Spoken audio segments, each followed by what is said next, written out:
Roman Reigns and Seth Rollins. They've been compared to Batman and the Joker.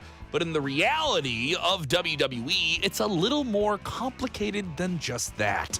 One thing we can say for sure is without each other, would they have the same superstar, blockbuster careers that they have had? Their incredible broken brotherhood and backstabbing betrayals that have defined them since they were in a faction together that was also definitive in The Shield. Since then, it has been maybe some of the most interesting stuff to follow long-term in WWE or pro wrestling overall. Think of all the biggest WWE moments in the 2010s. How many do you think you can name that have a long-term effect the way that Seth Rollins' chair shot to the back of Roman Reigns had? Yeah, breaking up the Shield broke them out as individual superstars. Have you ever noticed the demeanor of the overconfident tribal chief? Roman Reigns, we all have to acknowledge him, he's so confident, but once Seth Rollins is around, that tone sort of changes. Why exactly is that?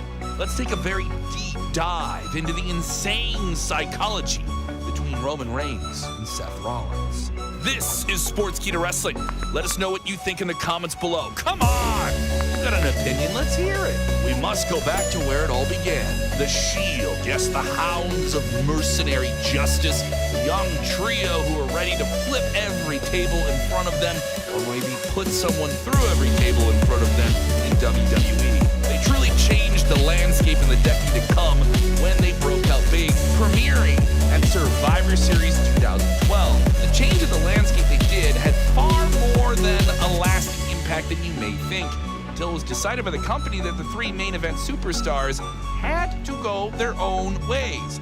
An unpopular decision at the time in splitting up the Shield. It's easy to look back and see that WWE was right in a long-term way of making Roman Reigns, Seth Rollins, and Dean Ambrose into solo superstars. Considering how the three men have become the gold standard of main event pro wrestling in the past 10 years, the decision has proved to be fruitful, even for companies outside of WWE. But in the story that we're going to focus on, it's that chair shot to the back. It all goes back to the trauma caused by Roman Reigns in a way that still plays into his character today. June 16th, 2014, the chair shot heard round the world when Seth Rollins turned his back on Reigns and Ambrose, ending the Shield right after they defeated Evolution in a pay-per-view main event. Seth Rollins was being fast-tracked into the main event by the Authority Group, led by an evil corporate Triple H, while Roman Reigns and Dean Ambrose were building their way up as single stars on a much harder path to get there. Roman Reigns was finding much more success in that department, being the hated good guy. It was all coming to a head at WrestleMania 31 when Roman faced Brock Lesnar in the first WrestleMania main event of his career. As you probably know, it was hijacked by Seth Rollins and a Money in the Bank cash-in, one that we are not forgetting either. At an epic moment, he would end up stealing the World Heavyweight Championship instead, cashing it in at WrestleMania for the first time in its history, and costing Roman his big moment, pinning him, not Lesnar. For the second time, Rollins had one-upped Roman Reigns and did it in the biggest way possible. While Seth Rollins went on to carry the WWE on his shoulders for 6 months as WWE World Champion, Reigns was being built back up so that fans would be more receptive to him. When it came time for their paths to cross once more, Roman emerged as the clear #1 contender. He was getting cheered against Rollins as well. But then the weight of carrying WWE on his shoulders proved too much for Rollins and his legs, and they buckled, trying to lift Kane and tearing his ACL and MCL during a live event overseas. The #1 man in the company found himself sitting on the sidelines while Roman Reigns went on to pursue the WWE World Heavyweight title. He won it, and only to lose it to Sheamus in minutes, and then won it back in a feud involving Mr. McMahon. Roman Reigns would lose the title again and win it back at WrestleMania 32, with Rollins returning over a month later to reclaim the title he never lost. At Money in the Bank 2016, the stage was set for the main event clash. In an epic match, Seth Rollins shocked the world and ended Roman Reigns' world title run in just 2 months. Not only did he beat Reigns, but he did it clean. Something that just didn't happen to the big dog era of WWE. He once again one-upped his former Shield brethren, but karma would come in the form of Dean Ambrose, who cashed in on a spent Seth Rollins right there and became WWE Champion. That's what you get, Seth Rollins. Someone cashes in on you when you're cashed out. Although it wouldn't have been surprising to see Roman Reigns win that match, considering how early he was into his title run. It was revealed that he had failed WWE's wellness test policy and was suspended for 30 days as a result of it. So there were other factors. By this point, Roman Reigns and Seth Rollins were technically 3-3 televised singles matches, and it was clear as day that Rollins was the one getting the upper hand when it mattered most.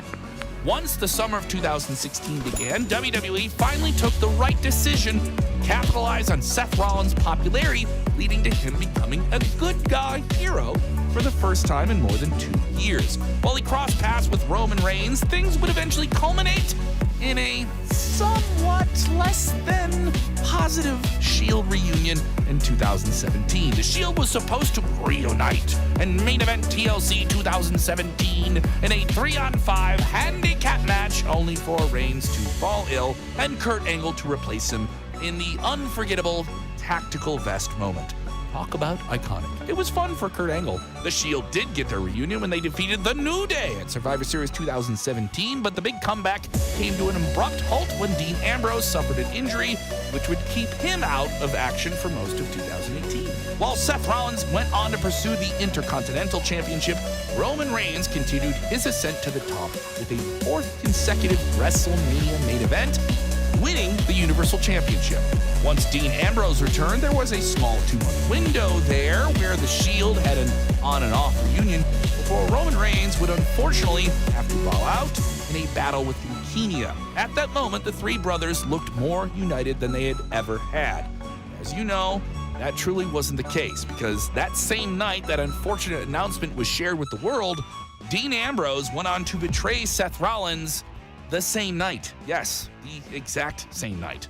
What followed was an unfortunately forgettable rivalry with Rollins and Ambrose, and after Reigns returned quicker than expected, they had one final reunion with the Shield before Ambrose parted ways with WWE and went on to All Elite Wrestling. This is where Ambrose's story comes to an end, and we dive deeper into the real focus people here, Rollins and Roman Reigns. 2 years after all of this, they would only cross paths in 2021.